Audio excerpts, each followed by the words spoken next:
Bonjour à tous, bienvenue sur la chaîne de Googoulet. La chaîne de Googoulet, c'est la chaîne où on discute de marketing, de nouvelles technologies et de tout ce qui va avec. Aujourd'hui, un bel épisode sur la stratégie. On va essayer de démystifier un peu la stratégie numérique, la stratégie marketing, essayer de démêler tout ça, puis d'essayer de comprendre un peu c'est quoi ces différentes stratégies-là, puis comment ça l'impacte, comment ça nous impacte en tant que gestionnaire, qu'entrepreneur ou quand même citoyen à l'ère numérique. Encore une fois, aujourd'hui, joint par Michel Bouchard. Bonjour Michel. Ah, Jean-François, comment Comment ça ça va? va? Ça va super bien, merci. Toi? Ça va très bien. Ouais. On a eu la chance d'avoir des belles discussions cette semaine. On a eu la chance d'avoir de voir aussi un paquet de choses étranges, fidèles à notre habitude pour la saison 3. Michel, ta nouvelle? Ouais, ça devient redondant hein, qu'on tape sur Facebook, là, mais on dirait qu'il nous donne la palette à chaque fois. Fait que Facebook qui se fait pogner avec un programme de modération pour les VIP. C'est quoi? C'est 5,8 millions de comptes qui se font double vérifier finalement pour des trucs que le commun des mortels se fait censurer ou modérer fortement, ou même quelques personnes sur Reddit que j'ai vu passer cette semaine disaient ouais, ben moi je me suis fait bannir pour ça, puis ils laissent passer pour d'autres. Ben, c'est confirmé finalement qu'il y a un programme spécial pour les VIP, pour les célébrités, les politiciens notamment. Se font pas modérer de la même façon. Fait que quelque chose qu'on savait déjà, qu'il y a des classes d'utilisateurs sur Facebook, ben là c'est juste confirmé. Malheureusement. Encore une fois, Facebook qui est dans les nouvelles, pas nécessairement pour les bonnes raisons. Ouais. C'est pas leur fin d'année, mettons. Hein. Les derniers de 3 à 6 mois ont été assez durs. J'ai bien hâte de voir là, jusqu'où ça va aller puis comment ça va virer, tout ça. De mon côté, un peu dans un esprit similaire, moi je lâche Facebook, c'est LinkedIn. LinkedIn qui hier, le 14 octobre, a annoncé que LinkedIn laissait tomber la Chine. Donc, la Chine qui réglementait LinkedIn, qui avait laissé LinkedIn entrer, étant donné que c'est un réseau qui est professionnel, mais qui continuait à mettre certaines balises, certaines barrières, certaines choses que la Chine est bonne à faire sur les différents réseaux. Ben, Microsoft s'est tanné. Puis on dit, ben, on est prêt à laisser tomber 50 millions d'utilisateurs puis d'aller voir d'une autre manière, d'aller voir une autre place où on peut faire grossir notre plateforme plutôt que de passer par là. Donc, LinkedIn n'est plus disponible en Chine. Ça va être aussi problématique pour beaucoup d'entreprises puis beaucoup d'organismes qui faisaient déjà affaire en Chine.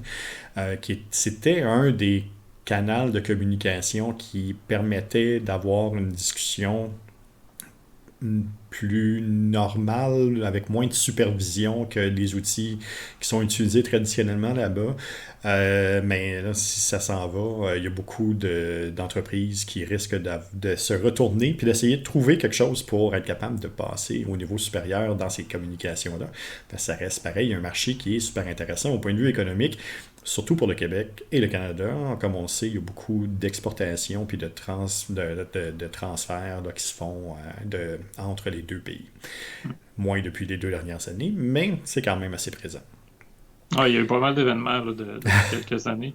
Une chose intéressante, c'est LinkedIn. LinkedIn, c'est Microsoft. Oui, Ouais, Bing, c'est un des seuls réseaux moteurs de oui, recherche occidental qui fonctionne encore en Chine pourtant. oui. Fait que j'ai hâte de voir si Bing suivra pas le mouvement.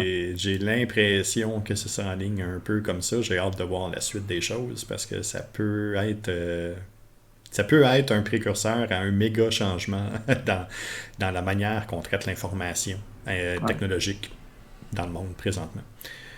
ouais. Parce que là, ils ont Baidu à la place de Oui, Google déjà. oui, Euh, il y a un certain contrôle sur l'information. Il ne faut pas se le cacher dans ce coin-là.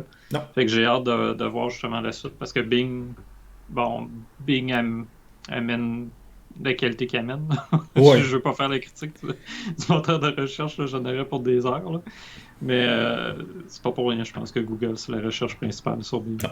Non, non, c'est ça quand même. Là. C'est un moteur de recherche qui est éprouvé, qui fonctionne bien, contrairement à d'autres que c'est pas parce que c'est pas bons, c'est parce qu'ils partent d'un peu plus loin, puis le temps d'être capable d'aller compiler autant d'informations que les serveurs de Google ont réussi à faire au fil du temps, mais c'était un peu plus complexe. Ah, t'es plus poli que moi envers lui. Michel, aujourd'hui, une belle discussion sur la stratégie, démystifier un peu stratégie numérique, stratégie marketing, stratégie d'entreprise même. Fait qu'être capable de faire le tour un peu de tout ce qui est offert. Je le dis bien sur mon site. Stratégie, c'est un mot galvaudé, c'est un mot qui est placardé partout. C'est un mot qui a tellement été utilisé dans les dernières années que où on en est rendu, on se demande même est-ce que ça veut encore dire quelque chose. Michel, stratégie pour toi, c'est quoi? Écoute, j'ai hésité pendant longtemps à utiliser le terme de stratège SEO, là, c'est pas pour rien. Hein. Parce que la définition, on dirait qu'elle va changer d'une personne à l'autre. Fait que si j'essaie de la vulgariser pour moi, là, pour comment je l'explique aux clients, là, ça revient à tes lignes de conduite, tes balises d'entreprise ou tes balises de fonctionnement, ta boîte à outils. Quand je sors une boîte à outils, une stratégie de contenu, souvent je vais dire c'est ta boîte à outils, retourne-y tout le temps, tu vas toujours avoir des guidelines que tu t'es créées en partant avec les bonnes lignes. Puis tu vas t'éviter finalement de te pitcher partout puis de pas être capable de mesurer quoi que ce soit.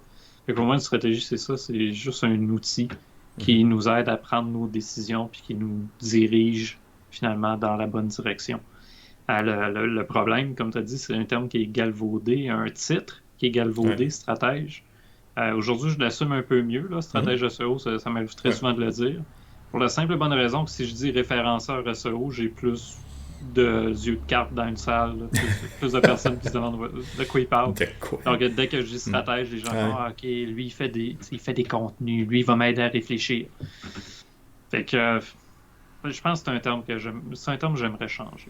C'est un terme que j'aimerais pouvoir adopter autre chose. C'est un terme qui serait intéressant justement à revoir puis à se questionner. Ça serait un autre podcast au complet, être capable de travailler sur la définition même de ce que c'est puis de ce qu'on fait, comment on appelle ça finalement. La stratégie, ça fait déjà plusieurs années que moi, de mon côté, j'en fais de la stratégie, mais c'est aussi de l'accompagnement. Hein. Souvent, quand on parle de stratégie, on parle de personnes qui vont mettre en place, un peu comme tu le disais, les outils, les bonnes pratiques, le chemin pour se rendre, être capable de travailler sur tous les différents jalons qu'il y a à faire pour arriver à une étape précise. Mais c'est aussi une personne qui va être à l'écoute, c'est une personne qui va qui va conseiller, qui va être capable d'utiliser l'empathie pour être capable justement d'offrir son aide pour assurer que la stratégie fonctionne bien. Et ça, c'est un élément, je pense qu'il y a beaucoup de clients, puis même de stratèges, j'oublie. Le document, là, la stratégie là, qu'on remet, là, c'est juste un document. La stratégie en tant que telle, c'est comme n'importe quel bon plan. Un bon plan, ça change en cours de route en fonction des résultats et en fonction de la nouvelle réalité. Mais c'est ça, une stratégie. C'est pas une recette. C'est pas tu as besoin de 2 œufs avec ta farine puis tu fais un gâteau. Non. Ça bouge, c'est quelque chose qui va anticiper même ces transformations-là possibles. Exact. Le fameux, c'est quoi en français, FFOM, force-faiblesse. Cet outil-là qu'on met dans une stratégie nous permet souvent même d'anticiper c'est quoi les risques. C'est quoi les risques potentiels à ton projet ou à la stratégie qu'on te propose. C'est ça. Puis un des risques souvent, moi c'est ça, je vais ajouter votre participation, votre implication, comment vous allez être capable de répondre aux changements. Puis ça, c'est pas vrai qu'un document va te permettre de le faire. Ça prend quelqu'un pour t'aider. Non, c'est en plein ça. Puis une stratégie, c'est vivant. Une stratégie, ça se doit d'être adaptatif. Une stratégie, ça se doit d'être conçu pour être capable de rapidement se diriger vers une autre ligne d'attaque. Mais une stratégie aussi, t'as beau avoir la meilleure stratégie au monde, mais si les ressources sont pas disponibles, si on part en guerre, puis on décide d'envahir les États-Unis, que le Québec décide de faire ça, mais c'est pas avec nos 3 tanks qu'on va réussir à faire quelque chose. Hein? Fait que c'est la même chose qu'on va retrouver dans une stratégie d'entreprise, dans une stratégie marketing ou même dans une stratégie numérique. Ce que tu viens de dire là, pour le FFOM, c'est quelque chose qui est super important à saisir, hein, parce que souvent les entreprises vont penser que d'avoir tout d'un coup un stratège, une stratégie ou un consultant va complètement changer leur vie puis va être capable d'apporter tout d'un coup solution à tous leurs problèmes, mais c'est parce qu'il ne faut pas oublier que si le problème premier, c'est que tu n'es pas capable de rendre disponibles les différentes ressources pour être capable de pousser ça adéquatement, puis d'avoir l'ambition d'avoir les ressources pour tes ambitions, puis d'avoir l'ambition de tes succès. Mais tu sais, il y a ça aussi. La stratégie va venir dessiner un peu qu'est-ce qu'il y a à bouger, qu'est-ce qu'il y a à faire, puis combien de ressources qui sont à déployer dans un nombre de temps donné. Ouais, j'essaie de retrouver. J'ai tout le temps le triangle. Là. Souvent, on va faire le triangle, là, le coût, le temps, la qualité. Là. Oui. Souvent, je vais le présenter de même. C'est le temps que tu as disponible, les ressources que tu as disponibles, puis l'argent que tu as disponible. Oui. Ça te prend, comment dire, c'est pas tout le temps juste un, c'est pas tout le temps juste l'autre. C'est les trois. C'est les trois, puis tu te promènes là-dedans, tu as moins d'argent, ben attends-toi à passer plus de temps, tu pas le temps, puis tu pas l'argent, puis tu pas les ressources. Faut repenser ta stratégie. C'est ça. C'est aussi niaiseux que ça, si on veut. Là. Fait que tu sais, quand on parle d'une bonne stratégie, je me souviens des premières que je faisais, souvent j'oubliais cet élément-là. Le client, il a-tu le temps? Ouais. L'analyse finalement de ce que le client, lui, est en mesure de réaliser. Ça faisait en sorte que la stratégie était super bonne, mais il n'y a personne qui était capable de l'exécuter. Non, c'est en plein ça. De l'autre côté, à un moment donné, quelqu'un me dit oui, on va le faire.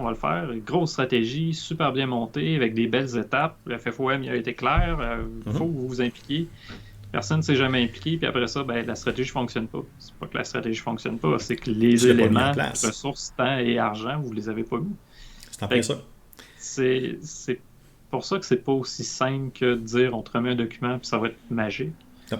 C'est pas ça. De toute façon, tout important, c'est pas ça. Une entreprise, c'est pas un bout de papier sur lequel tu mets ton plan. Là. Le plan d'affaires, c'est pas ton entreprise. C'est comment que tu le fais au day-to-day. C'est comment tu utilises tes bonnes pratiques, justement. Oui, c'est exactement ça. Puis, tu sais, au point de vue des ressources, j'aime beaucoup parler des ressources humaines quand je parle de stratégie, parce qu'un des problèmes va souvent arriver de là, où le statut financier, tout d'un coup, oui, on va y aller, puis au niveau de la technologie, c'est une ressource marketing, mais souvent maintenant, c'est quand même facile de s'assurer que la technologie est capable de le faire. Il y a beaucoup d'outils qui sont peu énergivores, puis qui permettent même de le faire à partir de ton téléphone. Ouais. Par contre, une des choses qui est à prévoir avec les ressources humaines, mais c'est leur capacité à changer, puis leur capacité à apprendre. Donc ça, c'est deux courbes qui se croisent, et puis que si les ressources qui sont en place, même, ils sont pas en mesure d'apprendre, puis soit par déni, soit par capacité, soit par dégoût, cette stratégie-là n'arrivera jamais à rien, parce que, veut pas, on a besoin de ces ressources-là pour être capable d'avancer. Là, tu me fais penser, en plus, question stratégie, on avait dit que je passais moins de temps sur Facebook. Tu me fais penser, j'ai oublié de partager ton podcast sur mon Facebook aujourd'hui. Je fais ça à l'instant. Écoute. Mais, tu sais, justement, l'aspect des humains derrière l'outil, on a abordé un peu avec les design thinking, comment tu ramenais justement l'humain en premier lieu, puis je pense que c'est important, même essentiel. La capacité des gens à changer leur habitude. Je pense que la COVID a montré à quel point on n'était pas tous prêts à faire cette transition-là vers de nouveaux outils de travail. Clairement. Puis dans une stratégie, si on prévoit, ben, hey, on va adopter plein de nouveaux outils pour vous aider à travailler. Fait que, hey, je vais même me replonger quand j'étais au gouvernement. On passait de dactylo à l'ordinateur pour certains types de rapports. Mhm. Ben, il y en a qui lâchaient. Oui. Il y en a qui n'étaient même pas prêts à faire cette transition-là. Mhm. Fait que stratégiquement, le gouvernement avait pris la décision, oui, on le fait. Mais ils ont perdu des ressources juste à cause que ce changement-là est venu trop brusquement pour certains. Oui. Et que la stratégie devrait prévoir, selon moi, on parle d'éducation dernièrement dans le podcast, mais devrait prévoir qu'il faut éduquer les gens ou Oui. les former ou les préparer, les accompagner, les aider, quitte à les remplacer, prévoir qui ne voudra pas subir le changement, mais Ben, c'est ça. si tout le monde quitte demain matin, qu'est-ce que tu fais? Tu sais, c'est fait. Ouais, quand je dis c'est pas une recette, là, c'est ça. Non, c'est Faut ça. prendre plus qu'un seul élément en considération. Puis même, là, je parle de stratégie plus large, mais même dans une stratégie marketing, c'est la même affaire. Si je te dis d'aller sur TikTok demain matin parce que ça va être bon pour ta business, mais qu'il n'y a personne à l'interne qui veut y aller, ça donne rien. Non, c'est en plein ça. Il y a une grosse partie de la stratégie qui est justement de faire un audit de ce qui est disponible, accessible, des acquis des personnes qui sont là, du désir d'apprendre des personnes qui sont là. Souvent, quand on démarre une stratégie, puis les gens disent « Ah, tu peux faire ça rapidement. » Non, mais il faut que je rencontre ton monde, il faut que je rencontre ton équipe, il faut que je rencontre l'équipe qui est là. Pourquoi? Mais parce que faut que je travaille avec ce qu'eux sont capables de faire, puis jusqu'où eux vont être capables d'aller, puis jusqu'où leurs capacités vont se rendre. J'ai beau changer le logiciel, ou j'ai beau changer la manière de faire, ou implanter une nouvelle manière de se présenter au point de vue marketing, mais si j'ai pas d'acceptabilité, ou si les gens sont pas capables de le faire, mais ça marchera pas, on part de loin. Ouais. Ah ouais, c'est... Tiens, j'ai envie de te l'amener sous forme de question, Jean-François. C'est quoi la principale résistance que tu as généralement quand tu en présentes une stratégie? C'est le changement. C'est la peur du changement. C'est ça, c'est juste ça. Surtout en stratégie numérique. Mhm. On l'a toujours fait de même et très, très, très présent. Parce que c'est vrai que c'est angoissant de changer une manière de faire, de changer un outil, de changer une méthode, de changer quelque chose qui est éprouvé depuis longtemps. C'est vrai que c'est pas simple. Puis c'est correct, là. C'est correct de le penser comme ça, là. Mais faut aussi être capable de penser que si on demande ce changement-là, mais il y a une raison pourquoi on fait ça, là. Ouais. C'est drôle, tu parles du changement. Moi, il y a une des résistances, c'est le temps qu'il faut y mettre, là. Tu l'as abordé un peu juste avant, là, mais tu sais, souvent, je vais dire des délais de 2 semaines pour des stratégies quand même assez simples. Ça va vite, là, 2 semaines. Oui. Il faut que je travaille de mon côté, il y a des rencontres à prévoir. C'est cette participation-là, souvent, que les gens ne s'attendent pas à devoir faire. À quel point c'est important qu'ils participent, à quel point c'est important qu'ils soient présents. Tu sais, encore une fois, la stratégie, c'est pas une recette. Ou plutôt, c'est une recette qui est ultra personnalisée pour chacun. Fait que je peux pas reprendre, tu sais, copier-coller. Ça m'arrive de reprendre des stats, parce que les stats restent bonnes d'une personne à l'autre. Ça reste des stats. Par contre, si on arrive dans comment qu'on va utiliser ces stats-là pour une entreprise, si la personne n'est pas là pour me dire, admettons, je sais pas, moi, je vais juste penser, tu parles de stratégie numérique, une boutique en ligne. Ouais. Tu sais, j'ajoute une boutique en ligne, puis la personne n'a pas de staff à l'interne qui veut gérer ça. Lui-même, il n'est pas au courant que c'est important pour lui, puis il n'en veut pas. Ouais. Écoute, le temps qu'il ne m'aura pas donné va faire en sorte que sa stratégie ne lui servira plus à rien. Et le nombre de fois où je suis rentré en entreprise avec des gens qui disaient on veut une boutique en ligne, puis que là arrive le temps d'entrer les produits dans la boutique. Puis là, tout d'un coup, ils font ouais, mais là, j'ai pas le temps de faire ça, mais si t'as pas le temps de faire ça, t'as pas de boutique en ligne. Le but, c'est justement de le faire adéquatement. Puis oui, ça va te prendre 300 mots de description pour être capable de pas afficher à la même place que ton fournisseur. Puis oui, ça va te prendre 6-7 photos pour ton produit pour s'assurer que le monde soit capable de se retrouver. Mais c'est ça, une boutique en ligne. Puis un bon stratège, c'est que ce travail-là va déjà avoir été fait en amont. La première question du stratège, c'est encore pourquoi. Hein? Tout part de là. Je veux une boutique en ligne. OK, pourquoi? Je veux vendre en ligne. Est-ce que tu es prête à aller là? Est-ce que tu comprends ce que ça implique? Est-ce que tu comprends tout ce qu'il y a là-dedans pour être capable de faire fonctionner la patente? T'sais? Ouais. Non, puis je veux dire, même, on parle de boutique. Il y en a certains, tant qu'à ça, va vendre sur Amazon. Oui. Tu vas te battre contre Amazon de toute façon pour certains types de produits. Là. Mhm. Même Walmart ou peu importe. Mhm. Rendu à vouloir gérer ta boutique, OK, tu veux ta boutique, es-tu prêt à mettre les efforts pour C'est la ça. référencer, pour la partager, faire le marketing? Non. Tu sais, c'est toutes ces questions-là d'investir au bon endroit pour les bonnes raisons que trop souvent, je trouve, on évacue. On va revenir avec la recette facile de dire « Ah, ça te prend une boutique. Ouais. Je te fais une stratégie pour ta boutique. » Puis finalement, on se rend compte 1 an plus tard, la boutique n'a rien donné. J'ai fait un chiffre d'affaires de misère avec. Mhm. Puis l'investissement, il n'a jamais été rentabilisé. Ben, c'est peut-être parce que justement, tu n'as pas pris le temps de te poser la question, t'en as-tu besoin, puis c'est quoi les alternatives? Puis c'est ça, puis pourquoi le faire, puis est-ce que j'ai le monde alentour de moi pour m'épauler là-dedans, puis est-ce que j'ai le monde alentour de moi qui ont une certaine connaissance pour être capable de le faire, tu sais? Ouais. Ben, tu sais, on parle de stratégie, quand je disais c'est les bonnes pratiques ou j'ai envie d'amener ça au plan de travail. Tu sais, c'est de prioriser les actions aussi. C'est de dire, ben ça, t'en as besoin, ça, t'en as moins besoin, ça, t'en as vraiment pas besoin. Mais en fonction des rencontres qu'on fait, des analyses qu'on fait, c'est...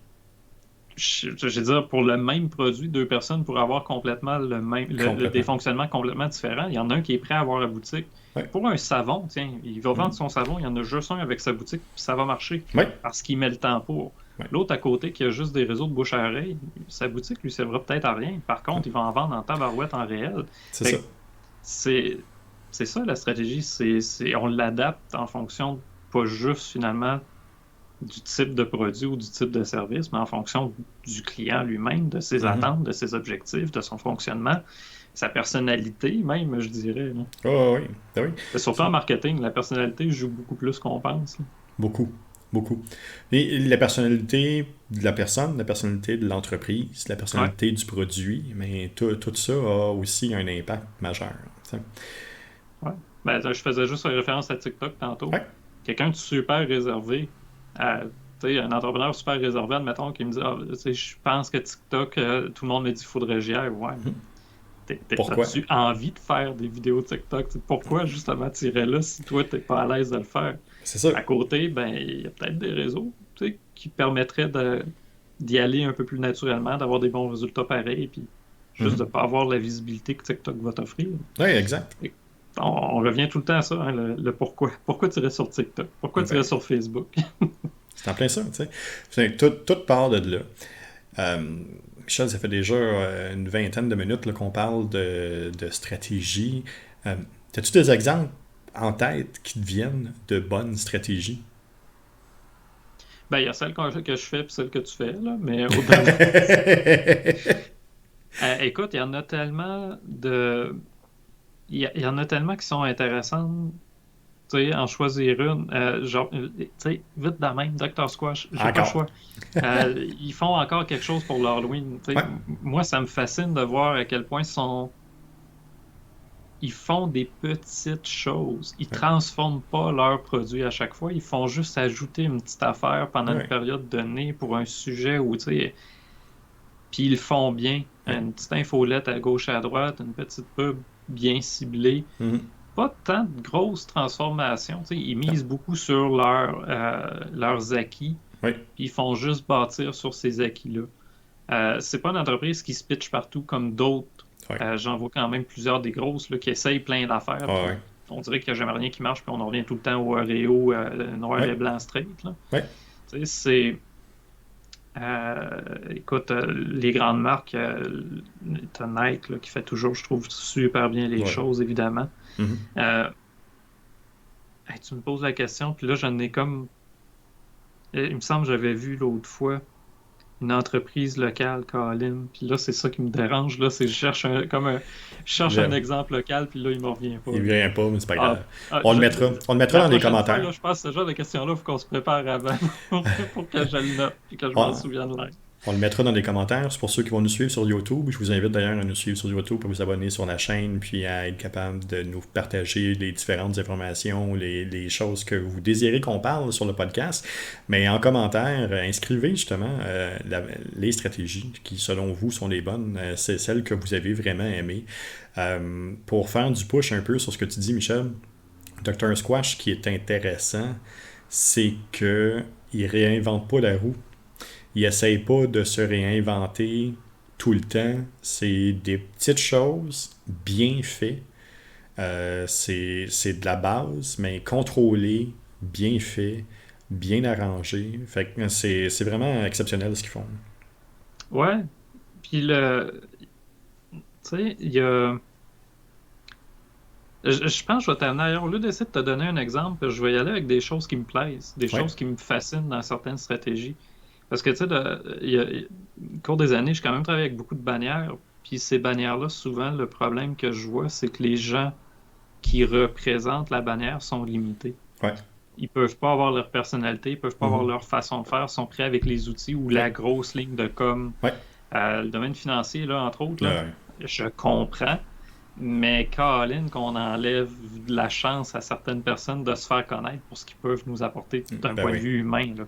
Au-delà du chiffre, de la prime et compagnie, la personne qui pourrait nous aider elle-même aurait quelque chose de le fun à nous proposer. Bon. Fait que tu sais, ce que j'aime des stratégies, justement, souvent, c'est qu'on va pas chercher à, tu l'as nommé, c'est pas important de réinventer la roue. Non. C'est de faire son basic avec la roue qui existe déjà. C'est ça. Puis, t'en as plusieurs qui y arrivent. Tu sais, je pensais à Dr. Scott justement parce que c'en est une, bon, que moi je suis beaucoup. Oui. J'aime leurs produits, ça reste pas local, je suis au courant. Mais c'est qu'ils utilisent quelque chose qui fonctionne bien déjà pour eux et ils poussent simplement un peu plus loin. Ils vont pas, ils vont pas commencer à faire du savon pour laver un char. Pour l'instant, peut-être que l'entreprise elle-même, à quelque part, a une autre filiale, mais Dr. Squash reste concentré. Puis ça, j'aime ça. C'est... On pousse plus loin ce dans quoi on est bon en utilisant des nouveaux outils ou en développant un nouveau discours ou en écoutant les gens comment ils vont l'utiliser. Puis souvent, les bonnes stratégies, j'ai l'impression que c'est ça. C'est quelque chose de tout simple qui va devenir naturel, qui va venir naturellement, soit pour la personne, soit pour la marque. Fait que quand je donnais l'exemple de quelqu'un qui n'a pas la personnalité pour aller sur TikTok, moi en partant, je suis sur TikTok, mais je le sais que j'ai pas cette personnalité-là qui fit avec le stéréotype du TikToker traditionnel. T'sais. Mais c'est quand même le fun ce que je peux faire et que je peux pas faire sur d'autres plateformes. Fait que c'est de c'est toutes ces occasions-là que les gens vont se donner, OK, d'avancer un petit peu, sans pour autant se dénaturer, je pense. Je dis les gens, là, mais les marques, c'est la même affaire. Tu sais, ça peut aller loin, là. Je repense à certaines compagnies de jus d'orange qui ont revu leur branding au complet en essayant d'aller complètement ailleurs, puis que ça n'a pas marché. Ben, essaye pas d'aller complètement ailleurs. Pourquoi? C'est ça. ça. Pourquoi tu vas aller complètement ailleurs? C'est ça. C'est en plein ça. Tu as déjà quelque chose qui fonctionne. Fais juste aller plus loin. Montre-moi à quel point tu peux pousser ton expertise, puis ce que tu as déjà encore plus loin. Ouais. Pas obligé de réinventer la roue. Non, pas du tout. C'est en plein ça. Michel, le temps nous presse. Donc, ça fait déjà, presque 30 minutes là, qu'on parle de stratégie. On a fait le tour de la stratégie. Qu'est-ce que toi t'aimais? Qu'est-ce qui, toi, te drivait? T'avais-tu des questions spécifiques? Oui, vas-y. J'ai 5 minutes de plus. Oh, ouais. Je ne l'ai pas fait la semaine passée. Hein? Ben non. Il y en avait une invitée, fait que je pouvais pas. Ou la semaine d'avant, l'invité. Hey, écoute. La semaine passée, l'invité. Ouais, le temps passe vite, fait que des fois, je perds le fil. Mais là, j'ai dit, moi, des choses, justement, qui me plaisent dans une stratégie. Toi, Jean-François, une bonne stratégie, tu as l'impression que ça commence... Là, non, je vais le reformuler parce que je sais que tu vas me dire pourquoi. Et je vais le reformuler. Pour toi, Jean-François, là, une stratégie qui va être marquante, c'est quoi les grandes caractéristiques d'une stratégie qui va être marquante puis réussie? T'sais. Stratégie qui va être marquante puis réussie, c'est une stratégie qui va être à l'écoute des gens qui sont sur le terrain, pas à l'écoute des personnes qui dirigent. Donc, d'être capable de donner ce que les gens sur le terrain veulent plutôt que d'essayer de ultra morceler la patente pour overthinker ça. C'est là où les stratégies qui se démarquent sont vraiment intéressantes parce qu'ils prennent le temps, ils s'arrêtent. Et c'est souvent des stratégies qui sont plus lentes et qui sont vraiment à l'écoute. OK. C'est la base. Selon moi, c'est la base. Ouais, mais tu amènes un point intéressant, encore une fois. C'est la même affaire pour les contenus. Ça se peut qu'elle te plaise moins à toi, Oui. mais elle va probablement plaire plus aux gens que tu essaies de rejoindre. T'en plein ça. Puis tout part de là. Ouais. Puis du pourquoi. C'est Ouais, en je trouve plein ça ça. intéressant, Jean-François, parce que on se rend compte la stratégie, encore une fois, c'est pas une recette unique qu'on répète d'une personne à l'autre. Non. C'est vraiment. Gars, c'est quasiment original tant qu'à ça. Hein. C'est une question d'originalité. Chacun a sa propre stratégie, son propre fonctionnement. Puis oui, on peut avoir des manières de faire qui se répètent d'une personne ou d'un projet à l'autre. Ouais. Mais il y a beaucoup de variantes qu'il faut analyser avant finalement de mettre de quoi en place. Exact. Sur ces belles paroles, on revient à notre fabuleux pot, notre infâme pot qui nous dit de quoi qu'on va discuter la semaine prochaine. Et la semaine prochaine, encore une fois, le pot a parlé. Comment rester à jour dans ses stratégies numériques? Ben voyons donc. Hey, je veux dire, là, t'es sûr, là, t'as pas comme arrangé? J'ai pas checké. Rien. Ah, mais ça, c'est intéressant. Ouais, non, ça, il y a quelque chose de super intéressant à faire. Puis c'était un des points, justement, que je voulais, sur lesquels je voulais finir, justement, la veille. Cette veille dans les stratégies, on parle des ressources, mais il faut être capable de déployer les ressources nécessaires aussi pour la veille. Cette veille technologique-là, mais cette veille des concurrentiels-là aussi.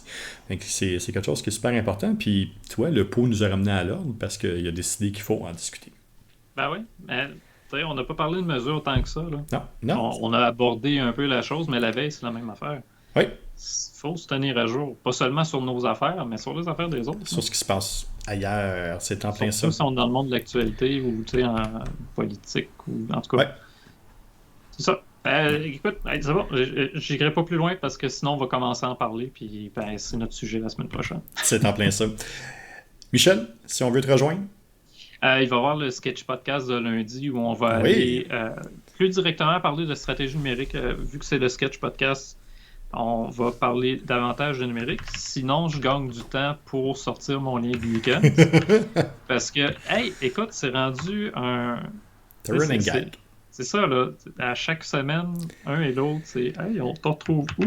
Ben, sur Beacons, sur le lien que j'ai mis dans le chat, beacons.ai/le-sketch. Vous allez avoir tous les liens où je suis présent.